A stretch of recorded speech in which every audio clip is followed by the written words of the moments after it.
Welcome to the Joy Work Show, the podcast that goes beyond the surface of business, right to the heart. We're here to explore the real joy and the stories behind success, not just the big moments of celebration, but the challenges that paved the way for them. Hiya, I'm Diane, and around here we believe that joy isn't just about the good times. In fact, we know that the greatest joy often comes right after the biggest challenge. Because when we're brave enough to show up, dig deep, and stay true to who we are, that's when the magic happens. And today's conversation is a perfect reminder of that. I'm joined by Kerry, founder of Right Junction, and a copywriter who brings values, brand voice, and personality together with warmth and clarity. From her early days studying textiles to building a business based on meaningful words and authentic alignment, Kerry's journey is packed with resilience, reflection, and really good insights for business owners who want their message to sound like them. We talk about everything from navigating negativity in today's world to celebrating wins, even the quiet ones, and what it means to build a business that feels as good as it looks. This one is a heartwarming, thought-provoking listen.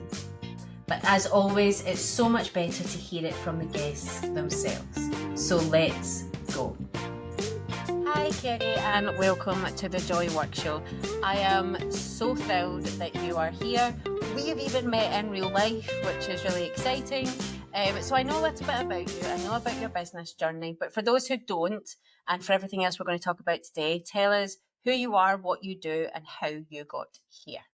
Hi, yes, I'm really thrilled to chat to you, Diane. Obviously, chatting we've done before, we do plenty of times. But yes, it's all good. It's very mixed background. So yes, I am Kerry, and last year I set up Right Junction, which is copywriting services. Very mixed in terms of how I got there, but I think that definitely brings something to the table as well. So originally I have a textiles and surface design degree, and I did a tiny bit of freelancing when I graduated, and then retail sales was my Saturday job. And I think the age I was at, and I'd had previous health concerns, and just didn't really have the confidence, I guess, initially to sort of run with going down the design route and moving away and different opportunities there. So I kind of got sucked into retail sales originally, and then I ended up using my degree in visual merchandising because I did find that when I did that as a work placement, that whole creative element, the whole, I loved retail sales as well, to be fair. It's that whole people's connections. So did that for a while, had the kids, and kind of didn't want to go back into retail. Been in it for a while, and physically demanding as much as anything else. I can't really remember at what point I sort of thought elsewhere. I know we moved house at one point as well, and I just took a little bit of a step back when my youngest was born, and just took a bit of time out. Did some network marketing sales, and just sort of just took a bit of a step back to sort of see what I wanted to do. So art and English has always been my happy subject, if you like. That's something that I've really thrown myself into. Yeah, people have asked me this before about how did I get into copywriting, and I kind of can't remember how I read about it. It's not all that long ago, but I don't know, I came across it. I think because writing, it's a cliche, but I have always written. So I've always written for myself, and just really enjoyed that whole, the power of words and how you can communicate with them. So I found that copywriting was something that I could explore because it covered different bases of, different types of writing. So, whether that's website marketing, all the different elements that writing in business can do. And so it was just before the first lockdown, and I set about doing a copywriting diploma. It was self-led, and it was online. So I was like, okay, that's, I can just sort of, build myself into it, learn all about it, and sort of find more about which area I might want to go into.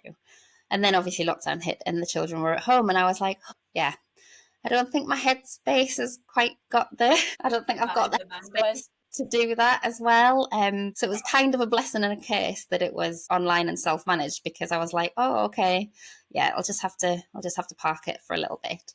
And then in one of the lockdowns, my partner got made redundant, so we both were looking for full time, because obviously having the two kids, it was something that, again, the copywriting diploma just had to be sort of on the back burner a little bit. Never totally went away, but yeah. So I took a role for a printing company, just doing communications and customer service. And because it was a digital printing company, obviously they recognised my creative background, I suppose, different elements to my degree, and even working in retail sales, and just that communication with the people skills, and the creative sort of terminology that I was aware of. And so I did that for a couple of years. And then obviously we were in a better place. As luck happens, my partner, he got offered a job in the space. I think we both got offered jobs in the space of about 7 days or 10 days. So it was like, oh, well, this is kind of, we might as well just go for it, each of us, rather than just one of us relying on it. But I'd stayed there a bit longer than I had planned. They were very open and knew that kind of, writing was still my focus. And they did recognise my strength in writing as well, and gave me some tasks that was a bit more, writing orientated, but there wasn't enough to fully sidestep into a role there. And then some circumstances with my daughter's health, sort of not last year, the year before, just made me kind of reevaluate where we were in terms of job roles and things. So I stepped away from that role, and I think it was, again, a blessing and a curse, but it was kind of almost at the right time to focus on her. And like I say, I had kind of stayed in that role a bit longer than I'd anticipated anyway. So it felt naturally sort of okay, if you like, to pull back from that. Focused on her for a bit, and then it got to the beginning of last year, and a couple of friends had asked me to help them with some writing that they were doing for their social media. And just they knew I was obviously still on my radar. They knew, the strengths that I could kind of pull from it. And one friend in particular was like, you should be doing this. Like, you should be doing this. And I was just like, oh yeah, no, I really enjoyed it. Like, it was something that I'd clearly given them value to, just for helping out. And then my partner was just like, can you do it freelance? Like, can you just get on with it? And I was like, actually, do you know what? Yeah, I think I can. Like, I was just like, yeah, why not? Obviously, things were in a bit of a better place to sort of, throw myself into it again. And part of the name Write Junction, so it's write as in writing, so WRITE, junction. And it's a bit of a play on words, really. So obviously I am very much a stationery fiend, and there was notebooks everywhere, there was paper everywhere in terms of what name I wanted to go under. I didn't want to go under my personal name. I wanted, being a creative, I had those brainstorm ideation moments. And Write Junction just fit, again, with the play on words of, it was the right time. So obviously it sounds like saying right. And I was at a bit of a junction where, I almost could take it anyway, which way forwards. Obviously, different paths had led me to that route, if you like. And I do quite like an analogy. And then it just sort of built and spiraled from there in terms of a brand and a bit of a theme, a bit of a focus. And it just felt the right time to just see what I could achieve with it, see where I could go with it, and sort of how I wanted to take it forwards. Essentially. So it's a very, very much a maps and route orientated. I don't think anybody who's in the online space with business can say that it's been a linear route for them. And even once they launch their business, it certainly won't be linear from there. And I think it's when we have these squiggly lines in our stories that it makes the right decisions, without no pun intended there, but it makes the right decisions feel like the right ones and know that we're on the right path. And like you say, it's always been a passion. And then if you listen to anybody in the online space about making money and doing something, it's always the things that people come and ask you for help with. That's your zone of genius. The people that are always mentioning saying, could you do this, or could you help me with that, or you know Yeah. about this, can you? So you have literally done that. You have literally launched into the business space of passion and the thing that people ask for help the most, because that's exactly what brought you to the idea. Now, I do always believe in the university's hand in making sure that, like, it's that old saying, isn't it? It's what's for you won't go by you. It might need to keep getting presented to you a couple of times before you actually So, before you get the message. But it does take you down the path that you're kind of meant to be down. It's just then being open to the opportunities. And sometimes it does take life to allow those opportunities, like when you first said that you were doing the diploma, but then you went into lockdown, have two children at home, having to study and do school every day, and then your partner gets made. None of those set up well for, oh, this is a time that I'll launch a business actually. Well, everything else is in disarray and chaos. I'll exactly. launch a business and do this. So it Yeah, sometimes does just need to have that slow burn in the background and then see the opportunity there. So how has it been since you've launched the business? How does the right junction work? What copywriter?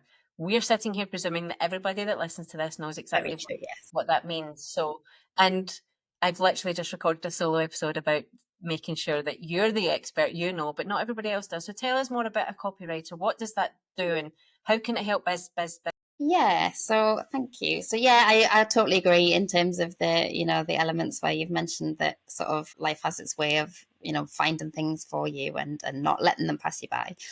So definitely I'm, fully on board with reading, feeling like that as well. And yeah, so copywriting is essentially it's action-led writing. So you're writing with a purpose.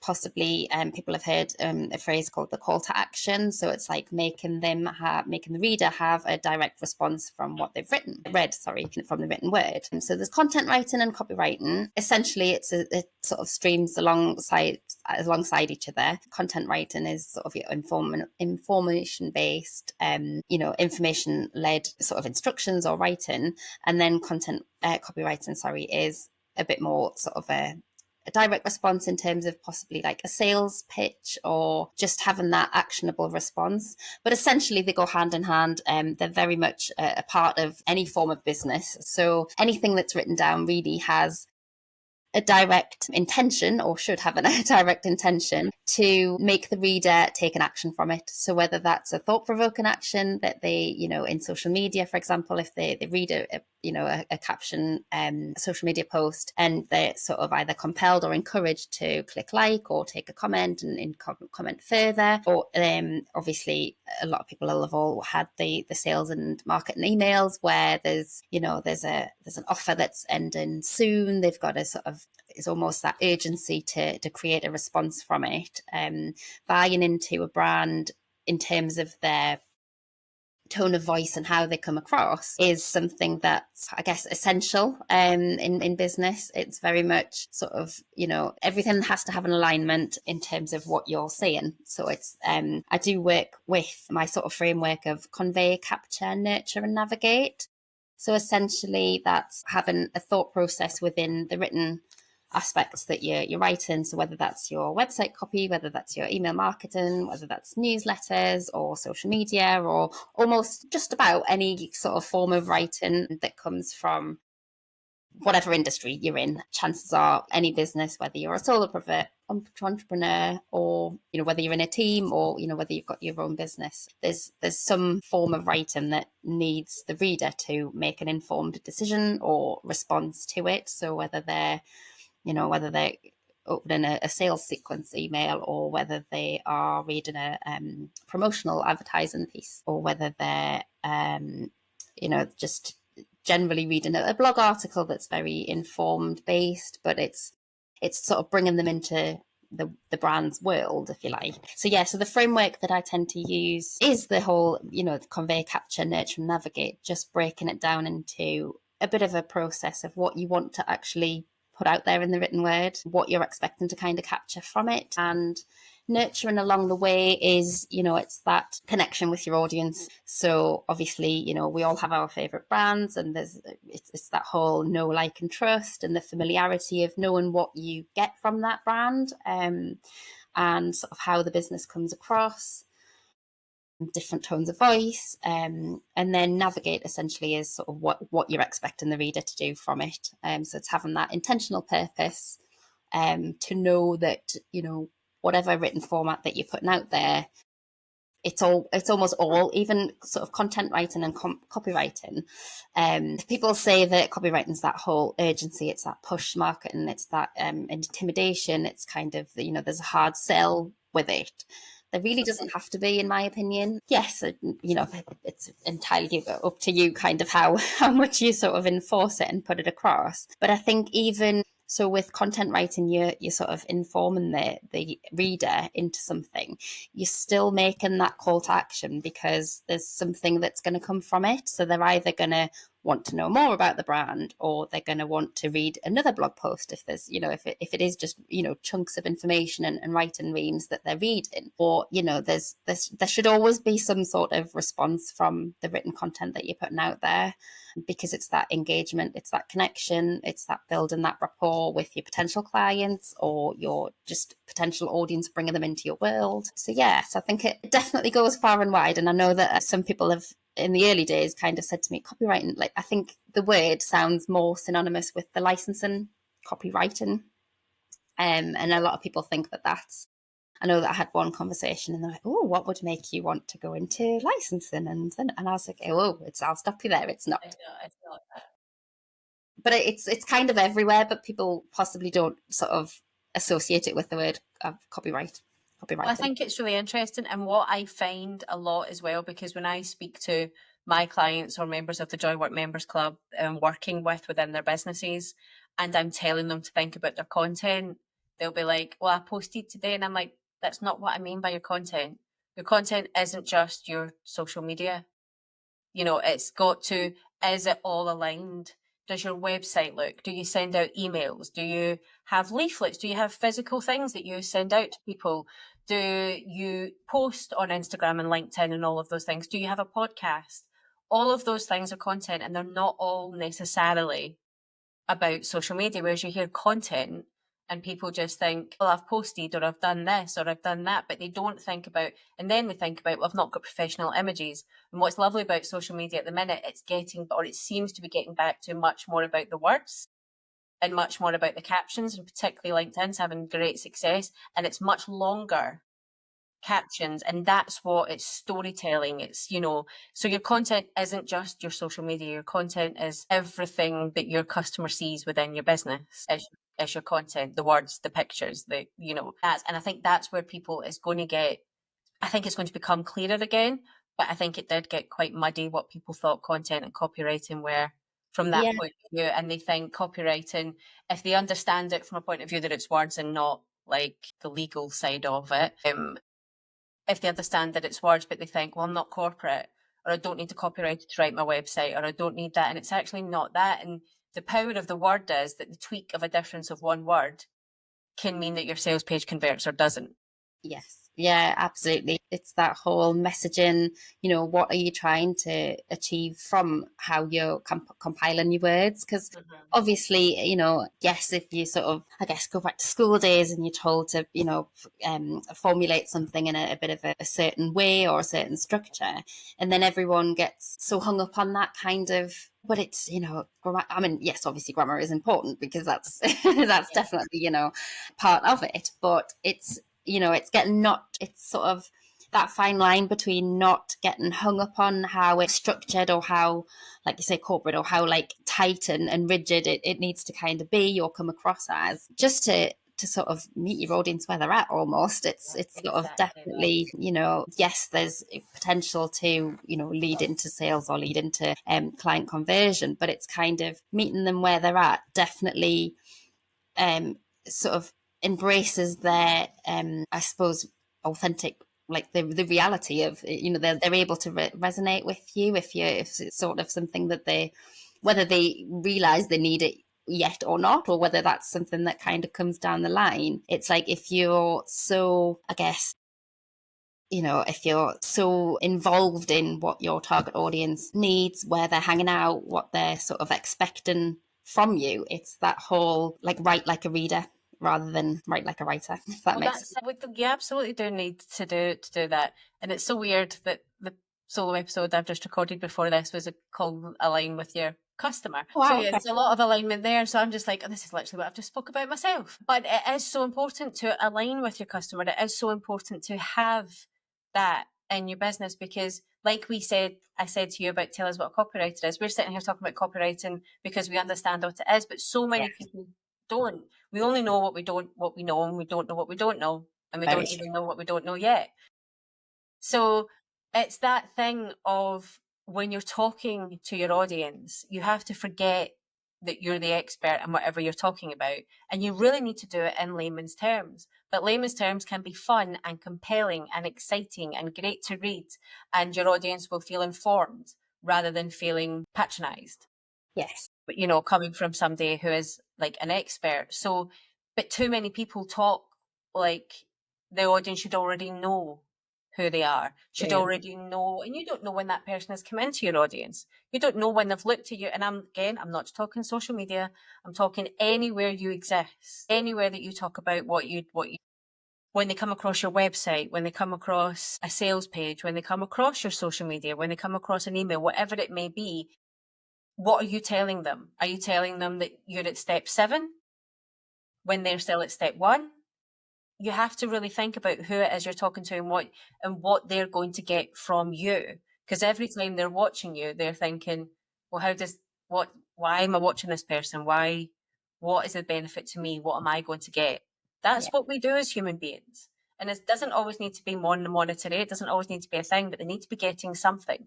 Yes. Yeah, no, that's exactly it. And it's that whole alignment, like you said before. It's the whole whatever touch point they're either coming into contact with you, whether it is they're reading the website or even meeting you in person. It's very much the brand awareness has to sit the same so that they know what they're getting, or the kind of, if they read a certain sort of tone of voice. So tone of voice doesn't just mean sort of how you sound in the auditory purpose. It's that whole expression of how you're putting the words together, how they're formulating in a sentence, and how they're coming across. Just like you said, it's that whole how's it landing with the reader. Because if there's that disjoint or misalignment between something that they've read and thought, wow, yes, I need to find out more, and then they kind of come into your world in a different way, or they either read something on your website and then they sign up to your newsletter, email marketing, and if there's that disjointment, it's almost going to create confusion, and then it's almost a bit of a letdown as well. So if they're almost buying into one version of you, it needs to sit the same across every touch point that they're going to come into contact with you. And the same goes for, I guess, when the potential to meet them in person. It's like when we met in person. Yeah. It was exactly how I expected you to be. I'm on brand. Yes, Because all I can be is myself. exactly. And that's at the core. That should be at the core of all brand messaging and everything. That it's like me myself. I'm 3 of my core values is creative, authentic, and purposeful. And yeah, I'll waffle on, and yeah, I'll like go off on a tangent, or yes, I mildly, I don't know, write something slightly a little bit awry, but it's just that natural. Like it's me, it is me. It's what you get with myself and Right Junction. But it's just having that, I suppose, understanding that however you come across is, how you're conveying to your audience in whatever format that comes across in. Well, that's it. And we can now talk about social media. I kind of talked about it before, like it was a bad thing. It's not, it's a great thing. And because we're kind of showing up on social media in our everyday quite often, particularly things like Instagram stories, but that's how people kind of they want to see people's realness. They want to see, and I think that people think that to copyright it is almost to polish everything up. And it is to polish everything up, but not so it like is the sparkliest thing in the world, but so that it's you and so that it feels good. And actually, because we've talked about like that it has to be the same on everything, and to a lot of people that be like, oh, that's overwhelming, that I need to update this and this and this and this and this. Like, no, you need to think about the ones that work for you, and you need to make sure, and actually getting the copywriting right, getting the content writing right makes it easier. Yeah. Because you're then just on a beautiful repetition Yes. rather than a constant new creation. Because let's face it, you are you. Your business is your business. It's not about creating new all of the time. It's getting better at what you do. Yeah, absolutely. And it's very much about sort of the reality of it as well, because obviously your business is going to change, you're going to change depending on sort of, you know, where you're at with regards to it as well. It's knowing that it can, you know, it doesn't have to be rigid, it doesn't have to be under such a like formulaic structure that you're then almost losing yourself that way as well. And then there's that disjointment from sort of how you want to come across, because you get so hung up on like how I should be, or what I should be saying, or how it should be put together. I think core values go a long way in a business alignment as well. I think if you're sort of, I guess, really strict on, you know, if you've sort of found your core values and it gives you that anchor to sort of rein you in and revert back to every time, it's like giving something to cling to, that you just know that that's your baseline to build on, or, you know, to expand on, or to work from. Well, it is. It's really important. It's having that. It's the times that you need to make the difficult decisions, or the days that you're having a wobble, that you go back and be like, am I in alignment with that? Is that important to me? And sometimes it can be that it's not important to you anymore and you need to look at your values again. And other times it's like, no, that is still what my business stands for. That is what I stand for. So therefore, yes, I need to do that thing, or no, I don't need to do that thing. And it makes them easier. It's hard work. You need to go deep, but it makes it easier in the long run. It's all about simplifying things and being truly true to your core. And Yeah. that's what having those values does. Yeah, I agree. It's the whole, you know, it's that purposeful intention. Yeah, you could just fling anything together, but then it's not sustainable unless it actually means something. And I think where I haven't, so in the beginning of my business, people asked me, "What's your niche, Kerry? What are you niching down into?" And I was a bit like, I haven't niched down yet. Like, I think this I was probably at about the 4 month part mark, and I was just like, oh, I haven't niched down yet, because I like all the writing, you know, capacities, and I don't want to compromise myself as a creative person, in terms of, like, I like the different ways that you can write, and I like that adaptability and that sort of creative flow, and sort of keeping that energy with it. And I know there's that whole love hate sort of thing with niching down, and sort of having a bit of a focus.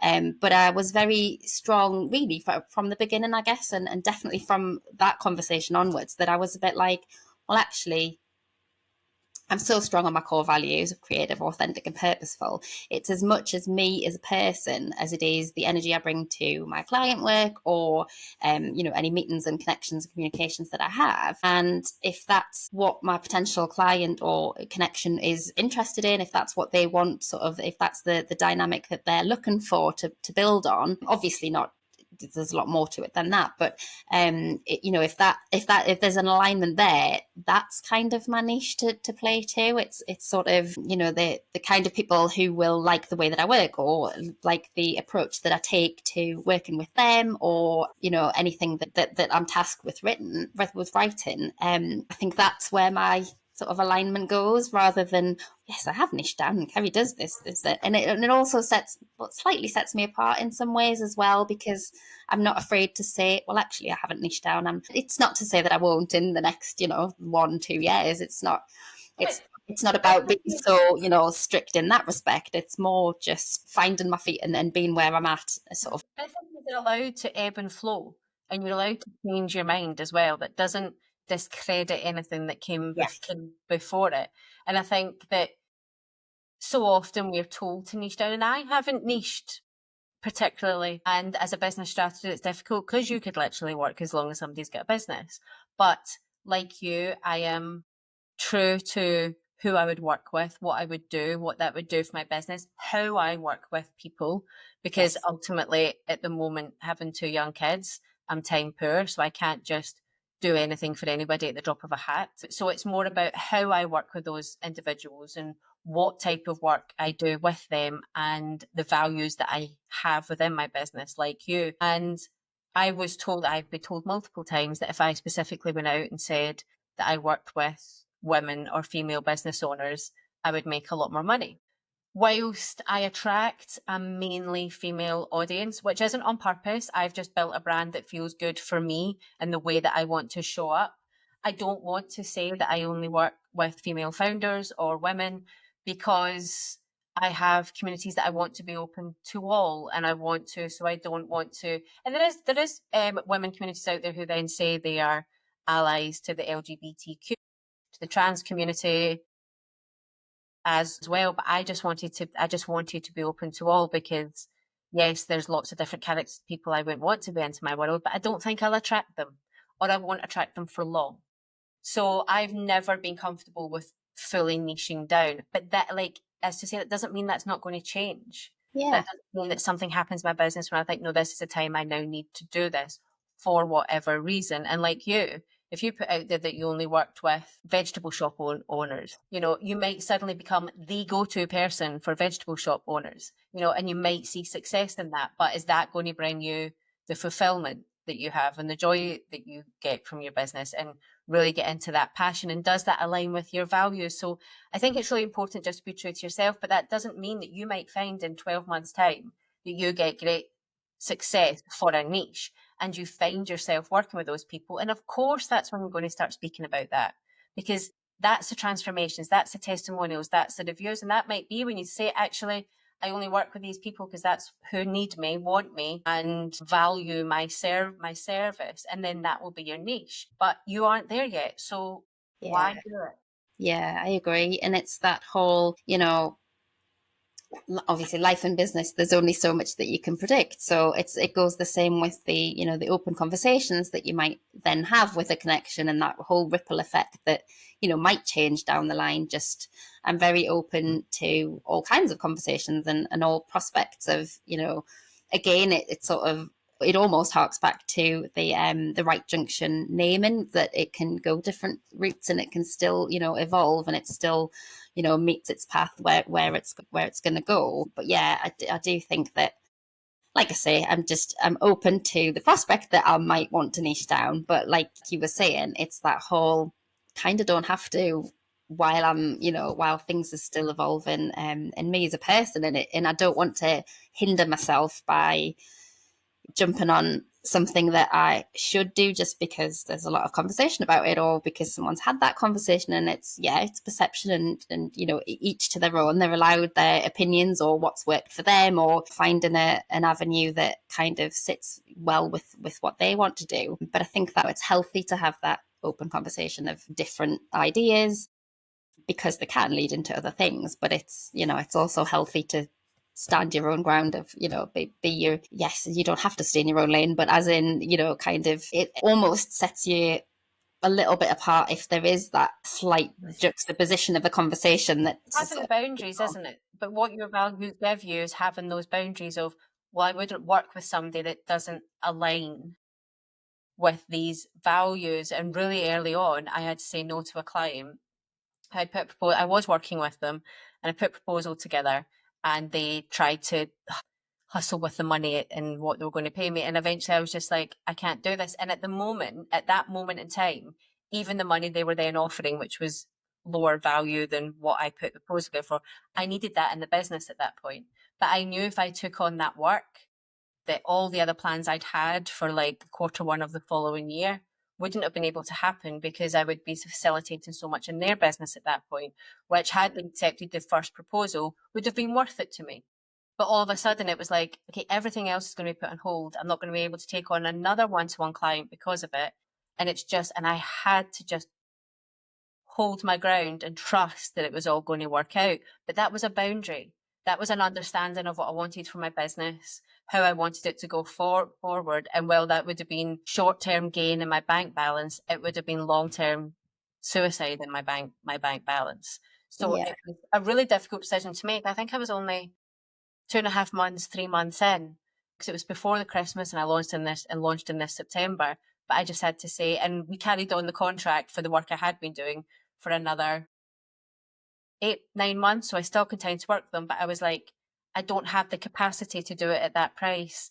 That is what it costs. And I couldn't, and it was incredibly tough. And I had to really sit on my hands and just really trust that, but I wouldn't have all the things I have in my business now because of, Yeah. I would have been so in their business. And it would almost have been like starting again when the contract ended and my head came back up. So Yeah. it's having those boundaries in place to know who you wouldn't work with. and and sometimes it can be difficult conversations, because sometimes you can work with somebody and then all of a sudden find a massive misalignment, but it takes you to say, I think this is the time we need to stop. It's not easy. Yeah, and it's like recognizing people think getting a niche makes them like a stronger business owner. That isn't always necessarily the case. Having the boundaries to work with the right people is being a strong business owner. Yeah, and it's recognizing that as well. It's kind of, if you listen to everybody, there's a lot of noise out there in a lot of different capacities. If you listen to everyone, you'd then probably be a lot more self-limiting as well, because you wouldn't know which way to go. And, it's that whole element of overwhelm just then sets in the procrastination of like, right, okay, what should I do? And then you kind of lose yourself. It's like, obviously, I'm building my business, for me, it's kind of, I'm doing it my way and, I kind of want to, yes, under no illusions, there'll be, some pitfalls at some point, but it's that whole, a little bit like feel the fear and do it anyway. But just, I think if you are, quite headstrong, I mean, don't get me wrong, there's been waivers where I've been like, oh, right, okay, should I niche down? Should I do this? Should I that? And then, like I say, it just gets a little bit, actually, no, revert back to sort of what you believe in, or what kind of will actually serve you bigger in a bigger capacity. That but it's got to feel good to you. It has to feel good to you. If it doesn't feel good to you, it ain't going to feel good to your clients. Yeah, and it's just, it's that whole, what is it, you get back what you give out, isn't it? It's that whole, that you're not going to throw yourself into something if it's too much of a drain, or too much that that it disjoints it away from your whole thought process or purpose. Exactly. So it seems a good time to, as you know, I ask 3 questions to be prepared before we record the podcast, all around the joy in your life. And the first one is the joy spotlight, a favourite thing that has shaped your life, business, or work. Yeah, so there's definitely a couple of things. You are allowed a couple. You are allowed more than one joy spotlight in your life. Oh, good, because I mean, probably there's more than, there definitely would be more than, but I'll keep it to the 2. So yeah, so going back to achieving my MBA honours degree, like I say, I have had or got a pre-existing health condition, and what felt like was going to really hinder me and set me on a different path. I accomplished my degree, and I was very proud of myself. Like I probably didn't think about it so much at the time back then, because it's quite a while ago now. But now I can definitely, recognize that it was an achievement. Some of the best years of my life were at uni, of just all aspects, really. I think me as a person, but just that creativity, it's, it's deeply rooted in me. Like it's a cliche again, but it's like there's always been some form of creativity comes out, in some format from me. So yeah, so definitely achieving my degree. And then more recently, obviously, getting to that year in business mark. So obviously we're in May now, so it was like last month. Just thank you, yes. And just recognizing that. So I guess when I started out in business, I wasn't naive to think that there's a lot of statistics or a lot of conversations that, the first year in business is the one where people just give up, or they lose momentum, or, in whichever capacity. And obviously, I was under no illusions that could have happened, or that I could have just not got any clients at all. And just, it could have been just a bit of an uphill struggle. And don't get me wrong, it hasn't, been a massive, straightforward experience, but sort of getting to the year mark, and obviously reflection, I think reflection's important as well. So, reaching that 1 year milestone did feel like quite a really good achievement again, probably just as the same level as, getting my degree through difficult times. But yeah, so I definitely reiterated that it was that whole, again, just, the play on words of like that right time, and things are moving forwards, and lots of ideas and lots of plans and lots of, ways that I can take it forwards, and the potential's there, and the momentum, and I guess, reiteration that I'm, on the right path, if that's a phrase to cling to a little cliche thing. But Yeah, it does feel right in lots of different ways. And yeah, like I say, getting to that 1 year mark and still being really determined to take it forward has definitely been a joyful spotlight to put on it. What I love about your first one, not diminishing your second one at all, because that's a massive achievement, hence why I interrupted you and said congratulations. But what I love about your first one about getting that degree after the period of health and setbacks, which we had actually quite a long chat about before we came onto the podcast about health setbacks and things. But what I love about that is my version of joy that I talk about, and why joy is all over everything that I do, is that joy is quite, it's not just a one thing. It's not just the birthday party, the balloons. It is the little moments in life that are like a pin in the ground, that are like, that's where I get my joy from. You know, it's the hot cup of coffee in the morning. It's the having a difficult day, then one of your kids tells a jokes and you'll laugh at it. It's, you know, it's all those moments and it all those builds up. And then you get the big moments, which are the accomplishments. But your accomplishment came after a great challenge. And would that have accomplishment feel that way if it wasn't after the challenge? I'm not saying that people who get degrees who don't have health conditions don't Yeah, get the joy out of it. They'll have their different challenges or why they were doing the degree in the first place. But it is often, and as I say in the introduction to this podcast, is joy often comes after the greatest challenges. It is almost their gift. You know, it's here, you got through that difficult thing, so here's this pocket of joy because you deserve it, because ultimately we need those to kind of keep going to the next. That's why toddlers are cute, because they're the rest of the time they're absolute devils, so they have to be cute. So you then kind of go, oh, you're really cute, before they then do the next very thing. So it is, and I love that it's after those challenges that's when the joy comes, because joy is, to me, is gritty and powerful. yes, That's yeah. what joy is to me. So the second one is, you inspired by joy, a book or a mentor that changed things for you. Yeah, so there's probably lots, but definitely one that springs to mind is the book Freedom Seeker by Beth Kempton. Mm-hmm.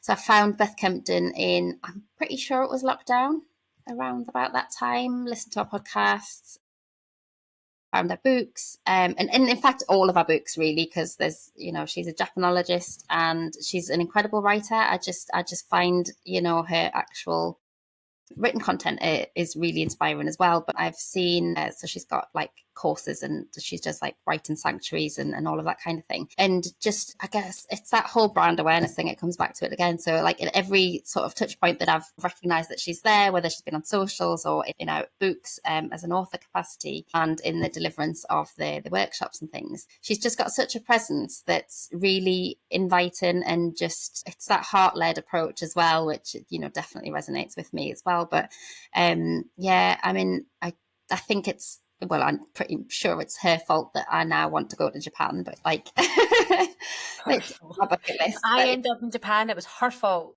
yeah, exactly. I'll just pin it as that. I'm sure she wouldn't mind. I'm sure she'd be like, yes, I'm an influencer in the right way. Yeah, I think it really got me into Japanology, and a lot of, I guess that's kind of been subliminal as well, even prior to that, because I do like the culture and I have liked various aspects of Japan, and the wisdom and everything that comes from that as well. But yeah, I would definitely say massive inspiration. I think she can almost do no wrong. It's almost fangirling of like, oh, what's she doing this time? Of like, oh, let me just check out what she's as she We goes all on have those various people. We all platforms. have those people. I think because it was coming into the point where obviously I was trying to focus on writing and taking that forward, it just definitely, you know, there was that alignment. It was almost like the whole, you know, right time that just sort of, she came on my radar of, you know, that it was just a lot of things were there. And I now think I've got every book that she has ever written. So it's kind of just, you know, it's You evolved. are immersed in it. But I think it's those things, and I think what's really important, because I have people like that who read the book and it changed, and then I start reading everything that they've done and kind of immersing myself in that world. But it's a comfort. If something can move you, that it moves something in your life or in your mindset or whatever it may be, then you do want to immerse yourself in everything that they've done and said, because it's having that it builds your belief. It builds well, they've done it. This is how it can look. You feel affirmed by, I feel this way and they did too, and look what they've done. And we all need those people who have taken paths that we think are inspiring or motivating, or that's why it stays with us. Yeah. But it's obviously different for everybody. Mm-hmm. But it's not by accident that the people that really are able to do that have massive communities. So it's not just one person they're they're influencing and helping. There's lots and lots of people that they do.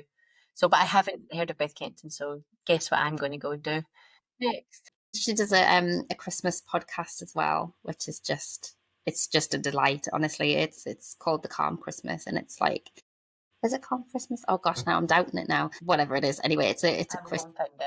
I will go and find it, and I will immerse myself and see if she has the same effect on me. It's very special. Like, I just, because I think I can't remember who asked me once before, like, why? Where did that come from? And I was like, well, I don't know, but it's just there, and just, Sometimes it is just that. You just find a book.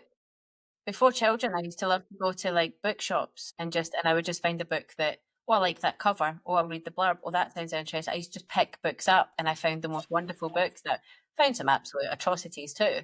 But I found the most wonderful books by doing that, by not trying to be led down a best read. Don't get me wrong, I still bought books that were on the top tens and all of that as well. But sometimes it was just nice to get something that was out of what you would normally read, because I think we all need to do that as well. I don't want to just be in a vacuum of exactly. I think it's that whole, again, it comes down to what we mentioned in the it's like that brand awareness as well. So I know what I'm getting from, it's that building that familiarity of, a lot of it. There's various ways I could describe her, I guess, but it's that whole synonymous with her and, everything she does, that it just it envelops everything. It brings me in. It's that whole it's wonderful. It's wonderful when we find that, because there's nothing, and once we're in it, there's nothing more comforting and affirming than being in it. So it's definitely, and I think books have that power. Yes, yeah, so definitely. Absolutely do. So the last one is the joy killer. If something that you think needs to get from the world. Well, there's loads of different things, but again, I've had to be reined in on just the one. I think a massive thing for me is relentless negativity. I just don't like it. Like, I get that, there's a lot of things in the world that definitely has a negative impact, or, has that negative response. And that's natural. And I'm not saying it's, all,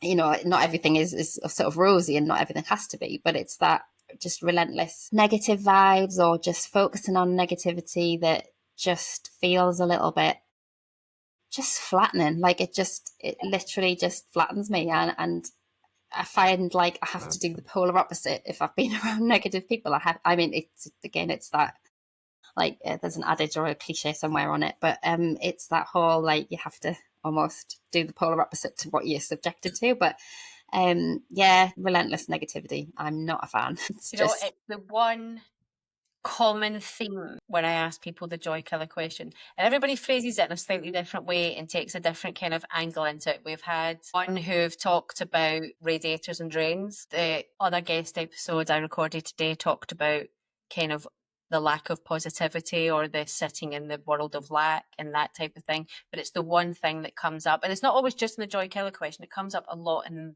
the podcast and Jen. And I think it's really, really, really important. And I'm going to try and not say what I've said in the other podcast I've just recorded today. But basically, it's around, I have joy all over everything. This is called the Joy Work Show. But those closest to me laugh at the fact that that's what a lot of my business is called, because I am not naturally, I think I've said in another episode quite a while ago, that I'm not the joy character out of Inside Out. I'm not her. I'm probably more sad and angry than I am joy. But I want choice in my life, and I want to choose how it feels. And I think I make a daily decision to wake up and try and go for as much joy as I possibly can. Does it work every day? Absolutely not. Some days it goes horribly, horribly wrong, and I'm definitely more, as I said, sad and angry than I am joy. But when you look for it, when you're open to it, when you understand it exists, then you can go for it. Whereas if you just wake up and think that the world's a terrible place, which it can feel more often than not at this precise moment in time in the world, if it's all going to go wrong, if it's going to be horrible and there's just no point, that's generally how it's going to go. That's how you're going to look at things. That's how you're going to feel. And it sounds woo and everything to talk about abundance and gratitude. And if I decide to wake up and I'm going to be in gratitude for the things that I have, and I'm going to see the world as abundant, because if I don't, I may as well shut my business down today, because I won't believe that I am going to get the clients, that I'm going to have the impact, and that I'm going to have the business that I want.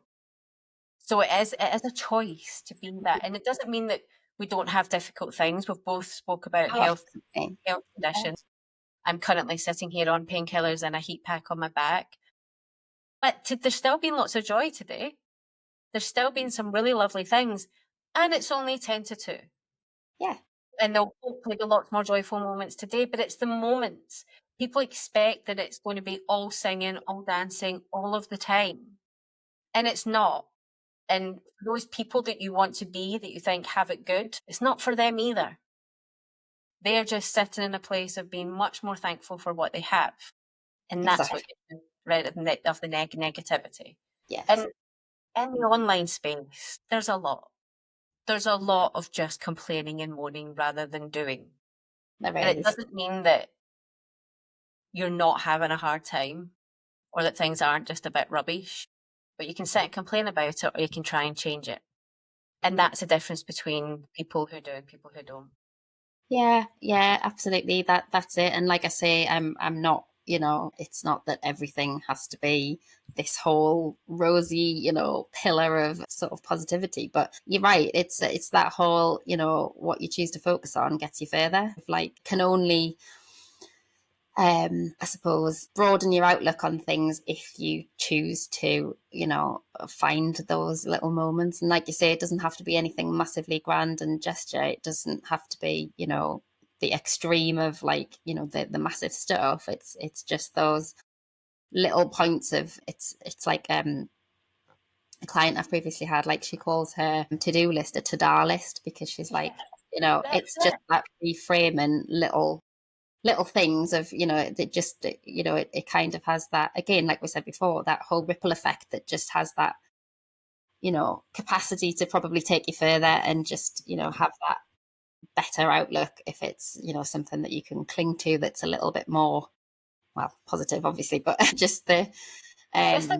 where energy goes, energy flows.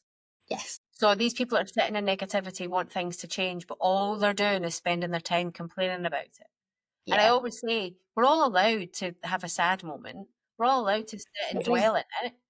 We're allowed to feel our feelings. You have permission to just be annoyed and upset and angry and everything in between. But sit in it and then get on with it. Because it's not going to change. Your life isn't going to change unless you make it happen. Exactly. Nobody's coming to save you, unfortunately. I've been waiting, but they're not coming. So if people want to work with you, find out more about you, where should they come and find you, Kerry? Yes, thank you, Joy. I was going to say thank you, Joy, then. I was like totally on the Joy. I have been called Joy. I have had emails saying, hi, Joy. And I'm like, oh, my messaging's gone wrong somewhere. Well, it's just, it's your brand. But anyway, no, sorry, Diane. I've been called worse things. I've been called worse. Definitely could have gone one way or the other, couldn't it? Anyway, where should they? Final note on it. So I am in the works with sorting out my website, so I haven't got that up and running yet. But I can be found on Instagram. And that's kind of it seems to be my best social media platform to hang out on, in terms of, I like it the best, but it's where I've had those really important connections from. I am on LinkedIn as my name, but Instagram is probably the easiest one to go to. And from that, you can sign up to my email newsletter and obviously get in touch with regards to any prospect of work. I hold instead of calling them discovery calls, I hold them curious calls, because essentially I like the word curious. It just, to me, it sounds better and just has that different ring to it. So yeah, essentially I'm curious to see what the potential client would need from the written content and the written capacity task. And obviously they'll be curious to see if I'm the right fit for them and for their task in hand. But yes, the curious calls are 30 minutes, a free online video call just to sort of like check if there's an alignment and get a bit more information. But yes, I'm always happy to be connected with on social media. Like I say, Instagram at the moment. Website it will be the next down the line. So by the end of the year, hopefully it'll be a bit more. To show. So when people get hung up on having a website, you have a business without a website because you make connections. And I was just about to say, when you said about your curious calls and connection, you are a bit of a connection queen. You're very good at talking to people, building relationships, doing that. So yeah, definitely go and have a look at Kerry's Instagram. You will not be disappointed. All the links will be in the show notes for the Instagram and for the email newsletter sign up as well. So before you go, I always ask one final question, and that is, what joy legacy would you like to leave behind? I didn't really think about this one.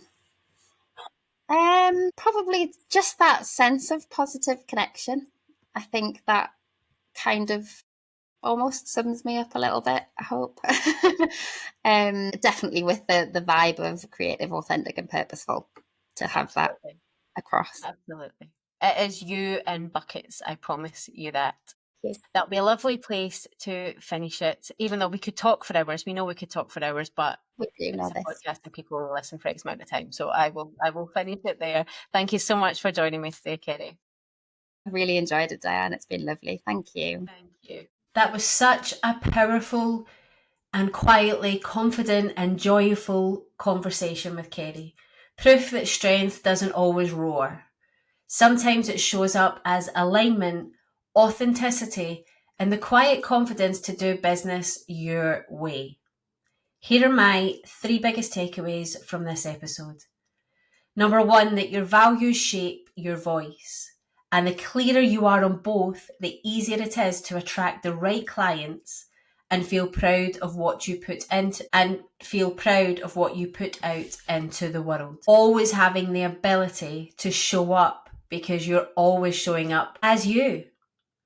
And there's no better person to be. Number 2, positivity is a choice. In a world filled with noise and negativity, choosing to build something good, meaningful, and uplifting is a radical act. Choosing positivity is a radical act. Number 3, the real magic happens in the alignment. When your brand, your message, and your values all click together, business starts to feel less forced and more fulfilling. And the ease that everybody is looking for in their lives and the freedom and the choice comes when they are brave enough to truly align in their business and their life. If this episode resonated with you, I'd love for you to follow the show, leave a review and share it with someone else who needs a little reminder that joy in business is possible and powerful. And if you're building a business and looking for community, clarity and courage, you know what I'm going to say. Come and join us in the Joy Work Club free community and get your name on the waitlist for the next time the Joy Work Members Club doors open. It's a place for heart-led business owners who are ready to take bold action with support and strategy behind them. Until next time, keep doing the joy work.